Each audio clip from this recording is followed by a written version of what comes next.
Hoy en día, la península Yucatán es conocida por sus sitios turísticos, pirámides increíbles, y una historia sin competencia. A pesar de su belleza natural y pueblo nativo que sobrevive hasta nuestros días, la península de Yucatán se esconde una historia oscura de una guerra sangrienta entre los mayas más perseguidos y los criollos. En el siglo XIX, una guerra feroz se desató entre los mayas nativos de la península Yucatán y criollos blancos, durando 50 largos años de conflicto esporádico. Los mayas campesinos y esclavos librados de haciendas, vivieron en países semiautónomas, siendo dirigidos por la Cruz Parlante.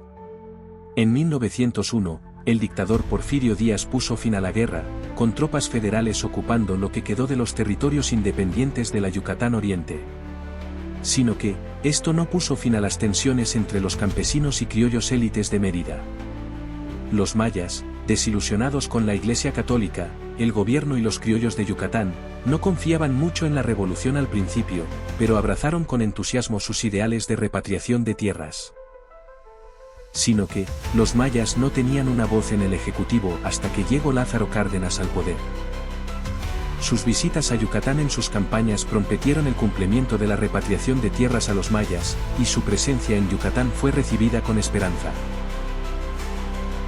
Un sector de la población, pequeña pero importante económicamente, los criollos, fueron en contra de Lázaro Cárdenas, y todas las ideas de la revolución que les quitara sus poderes y monopolios. Durante el periodo de 1850 a 1910, la península Yucatán pasó por una época dorada, con la planta Enequén produciendo cantidades de riqueza que hizo que Mérida sería una de las ciudades más ricas del mundo.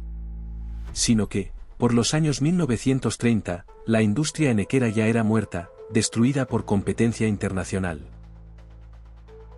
Tras varias reuniones con el presidente Cárdenas, los dueños de las haciendas y fábricas enequeneras seguían resistiendo, pero chantaje y amenazas no pararon el inevitable. Cárdenas puso a los mayas al frente de la mesa de negociación, obligando a los blancos racistas a finalmente enfrentarse cara a cara con el pueblo que habían perseguido durante tanto tiempo. Algunas familias yucatecas enequeneras seguían siendo parte de la economía yucateca, pero ahora bajo un sistema que protegía al pueblo maya de la esclavitud que habían vivido por 4 siglos.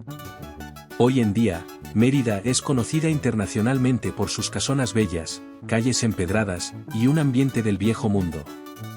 Sino que, yo me gustaría recordarles, que cada ladrillo, cada joya, cada lujo, fue ganado por la miseria del pueblo nativo. No solo les habían castigado durante la colonia, mantenían un sistema aún más brutal por un siglo más.